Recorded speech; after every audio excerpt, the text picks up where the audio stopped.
Bom, alunos, vamos agora então falar sobre os testes de hipóteses, que é aí que mora o perigo, né? Que vocês se enrolam, mas não tem necessidade para isso.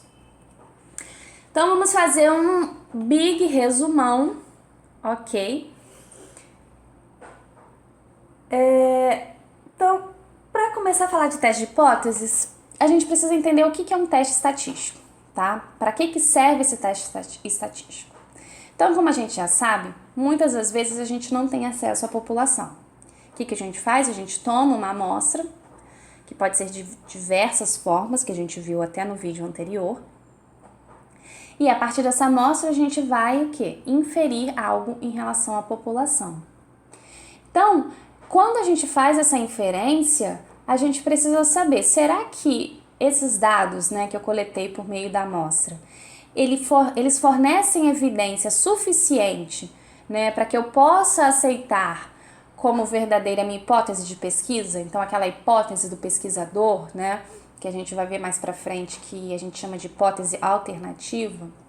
Então, será que essas diferenças que eu observo nos meus dados, né, nessa amostra que eu coletei, elas não são meramente casuais? Ou seja, existe de fato uma influência de algum determinado fator, né, alguma coisa? Será que realmente as variáveis estão associadas, correlacionadas? Ou isso é algo, né, fruto do acaso? Então, o teste estatístico ele vai dar esse suporte para a gente, né? Vai ser uma forma da gente verificar se os nossos dados eles fornecem essa evidência de que a nossa hipótese experimental ela está correta, ela é verdadeira. E aí, quero fazer outra cor agora, um rosa. E aí,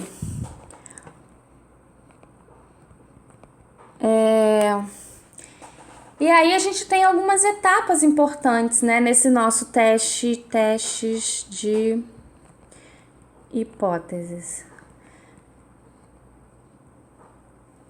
né, os testes estatísticos. Tem algumas etapas importantes. A primeira etapa, basicamente, é o quê? Formular as nossas hipóteses,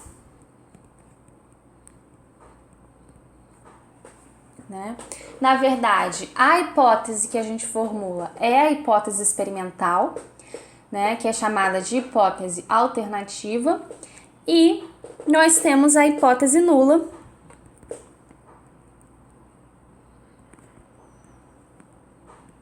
que é a hipótese, né, que é uma negação daquilo que o pesquisador deseja provar, ok? Então, a hipótese nula, a gente pensa nessa ideia de negação,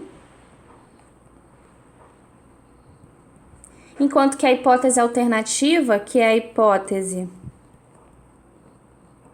do pesquisador,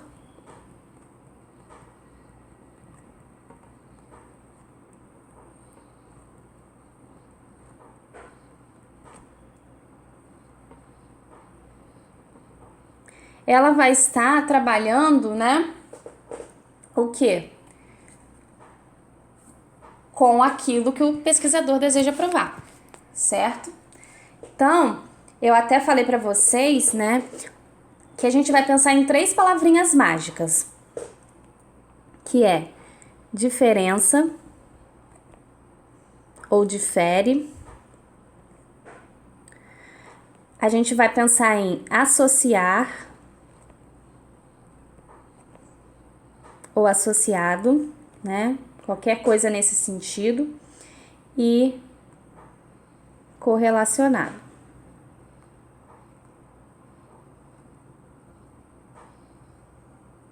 Ok? Né? Então, em diferir, difere, diferença, em associado, associar, associação, e correlacionado, correlacionar, correlação, tá? Então, a gente tendo essas 3 palavrinhas em mente, na hora da gente formular as nossas hipóteses, vai ficar muito mais fácil, tá? Então, a hipótese nula é aquela hipótese que está negando a nossa hipótese alternativa, que é a nossa hipótese experimental ou a hipótese do pesquisador, tá? E como a hipótese alternativa é aquilo que a gente quer mostrar, normalmente o que a gente quer mostrar é que existe uma diferença, né, entre grupos que eu esteja estudando, ou que existe uma associação entre variáveis, ou que existe uma correlação entre variáveis, tá? Então, a hipótese nula, ela já vai ser o quê? Não existe uma diferença, não existe uma associação, não existe uma correlação, ok? E aí, quando a gente tem as nossas hipóteses nula e alternativa formuladas, a gente precisa saber que tipo de teste a gente vai aplicar, né?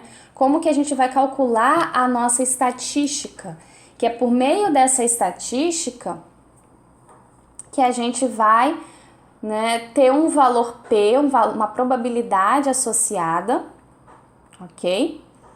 E essa estatística com essa probabilidade associada é que vai me dar, né, um suporte para tomada de decisão.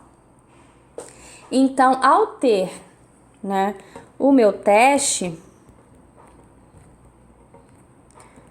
com a estatística desse teste,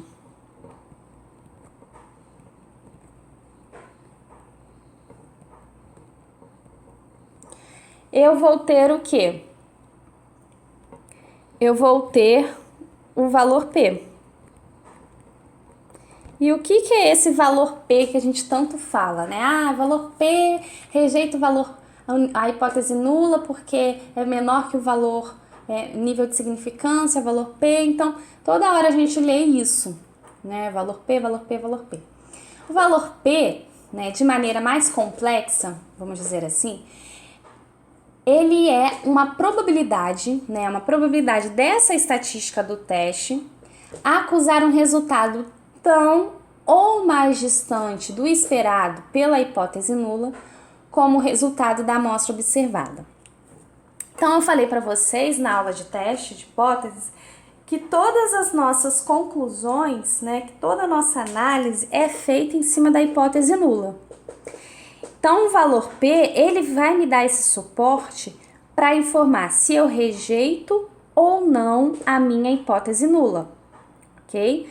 Então, a minha tomada de decisão é em cima da hipótese nula, de rejeitar ou não. Se eu não rejeito a hipótese nula, ok, eu fico com ela. Agora, se eu rejeito, consequentemente, eu fico com a alternativa, tá? Então, lembrem disso, toda tomada de decisão é feita em cima da hipótese nula. Essa tomada de decisão, ela vai ser facilitada com esse valor P. Se esse valor P, ele for menor que o nosso alfa, quem é alfa? Nível de significância, eu rejeito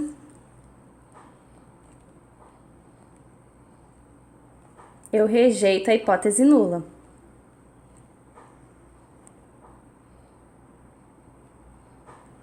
Ok? Então, se esse meu valor P for menor que alfa, que é o meu nível de significância, eu rejeito a hipótese nula. E o que é esse bendito nível de significância?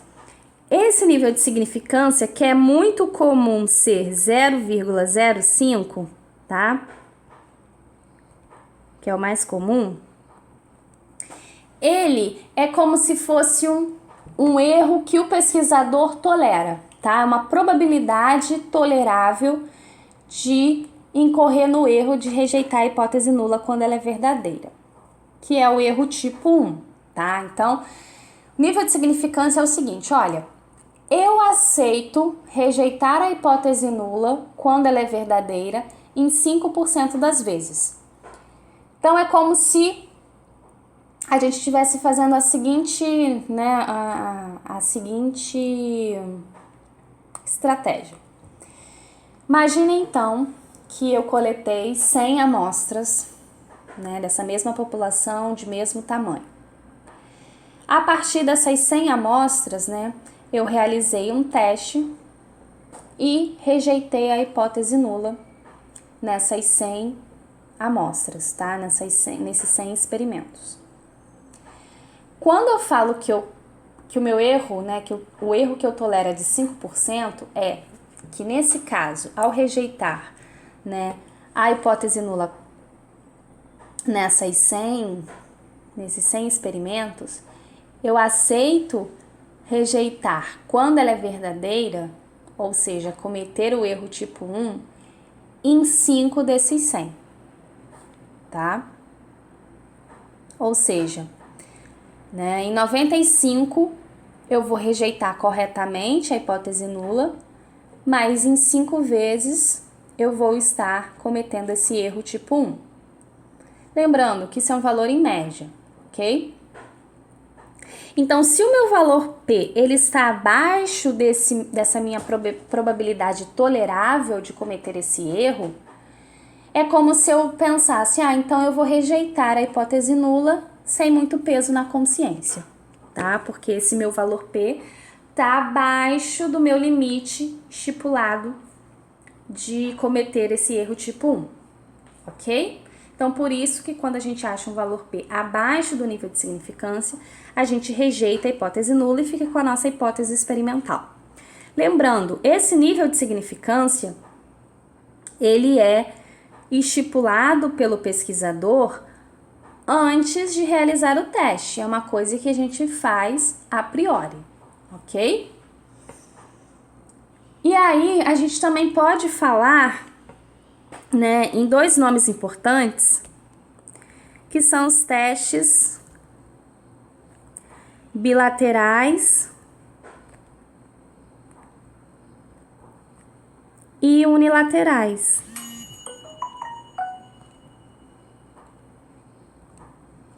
Os testes bilaterais e unilaterais, eles são definidos com relação à nossa hipótese alternativa. Então, vamos imaginar que eu esteja, né, avaliando lá aquele exemplo de idade. Então, a minha hipótese alternativa é que a idade dos alunos do curso de exatas é maior do que a idade dos alunos do curso de humanas, tá? Então, a minha hipótese alternativa vai ser: a média da idade dos alunos de exatas é maior que a média da idade dos alunos de humanas. Então, se vocês perceberem, eu defini uma direção para essa minha diferença, né? Eu falei que é maior.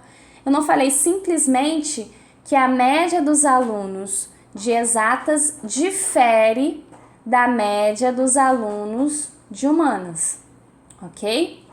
Então, quando eu defino essa direção, né, eu chamo de teste unilateral. Então, eu poderia falar, a correlação entre a variável x e y é positiva. Então, eu defini o tipo de correlação, né? Eu defini uma direção. Então, toda vez que a minha hipótese alternativa trabalha com essa direção, eu tenho um teste unilateral. Se eu simplesmente falar, existe uma correlação, existe uma diferença, né? Eu não defino essa direção, eu tenho um teste bilateral, ok? Então, essa era uma breve revisão de teste de hipóteses. Tendo isso em mente, a gente vai ver cada um dos testes, ok? Então, até o próximo vídeo.